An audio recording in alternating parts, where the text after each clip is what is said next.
I pledge allegiance to the flag of the United States of America and to the republic for which it stands, one nation, under God, indivisible, with liberty and justice for all.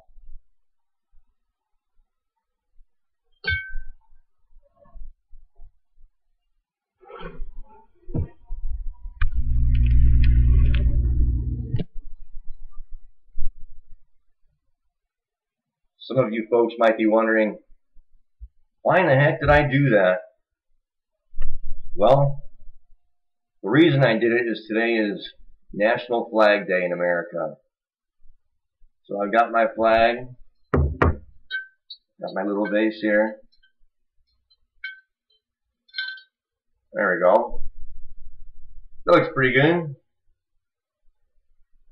I guess I'm a terrorist now. I said the Pledge of Allegiance. I've got a cross on. There's a nice cross on my vase. I got an American flag. According to the Patriot Act, I guess I'm a terrorist now. Oh well, what can you do? Well, people, I hope you had a great weekend. In my last video, I said for everyone to take it easy, take some time, enjoy the family. I know I did. I took some time away from the videos.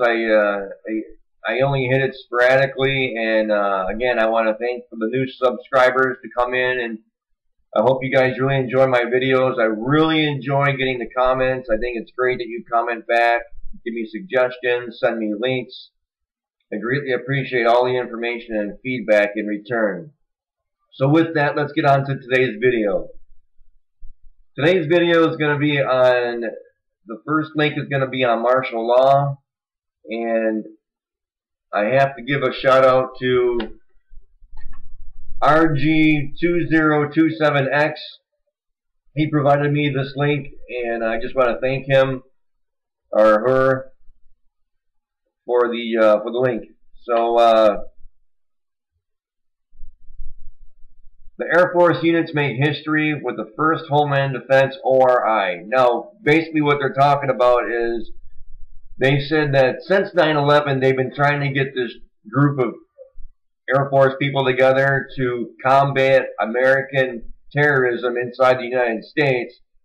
And in case there's any kind of warfare, whether it be traditional or chemical or whatever kind of warfare, they want to be ready, okay? But they keep on saying it's the same thing, and this is the part that I don't understand. They keep on saying that since 9/11, they've been trying to do this, okay? 9/11 was 9 years ago, people. Are you kidding me? You mean to tell me in the last 9 years you haven't been able to come up with this home defense system using our troops, whether it be the Army, Navy, Marines, or Air Force? It took them 9 years to figure this out.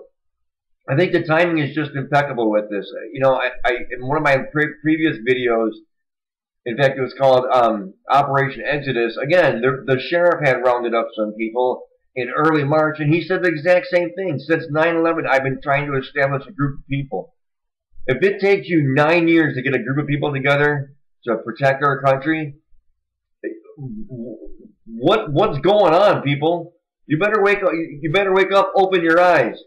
It doesn't take 9 years to establish a group of people to help protect our country. If you can't see this is all part of an inside job, if you can't see this is all about government control, then I don't know what it's going to take for you to wake up. That'll be the first link. The second link will be BP is discouraging crews from using respirators. Now there's an article and a video attached to that link. Check them out, both of them. Now what they're doing is that BP doesn't want to cause a scare. I know that the media has been shut down. The media attention is very sporadic now. But they're discouraging workers from wearing respirators, and this is what's causing the people to get sick.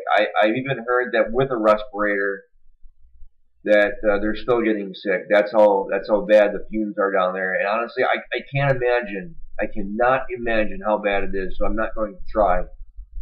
But that'll be a link. And then see, here's where it gets real interesting. It says Goldman Sachs sold millions of BP stock before the oil spill. And if these links don't tell you that this was an inside job with inside information, then I don't know what's holding you back from waking up.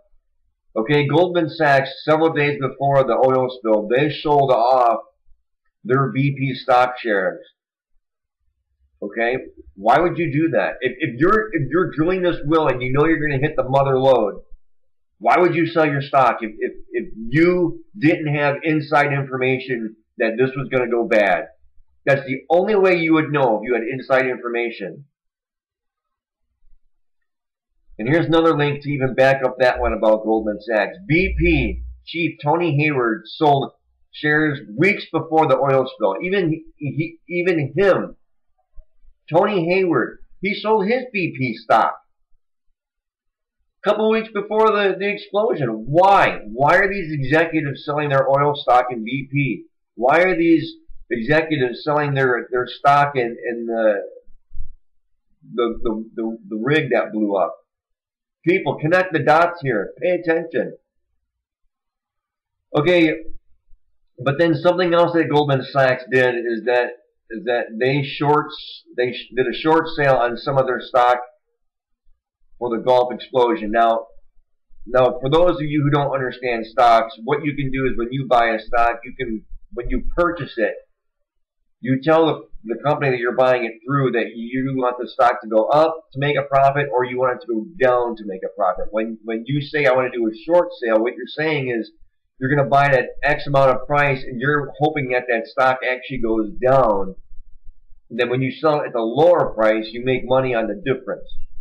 Okay, well that's what Goldman Sachs did. They did a short sale on the Gulf oil rig. Follow the link. Again, inside information. I'm telling you, there's so much proof here. And there are people on this particular link. There are hundreds of people who found out about this, including Ron Paul. Ron Paul did a link on this about Goldman Sachs doing a short sale. Now, in my earlier video, again, I also said that Nelco, the company that makes the disbursement that they're using in the Gulf, Nelco is owned by Goldman Sachs. Okay? And Halliburton, who also had a lot to do with the rig, Halliburton on April 10th bought Boots and Coots. Now, if you remember in my earlier video, Boots and Coots was the world's largest oil recovery company, which means that when there's an oil spill, they were the #1 company to go out there and clean up the mess, and then everything would be put back to normal, per se. But on April 10th, Halliburton bought that company.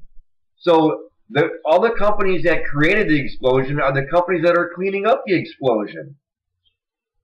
People, connect the dots. Figure it all out. Okay? Now, let's go to the next link. I got this from Above Top Secret.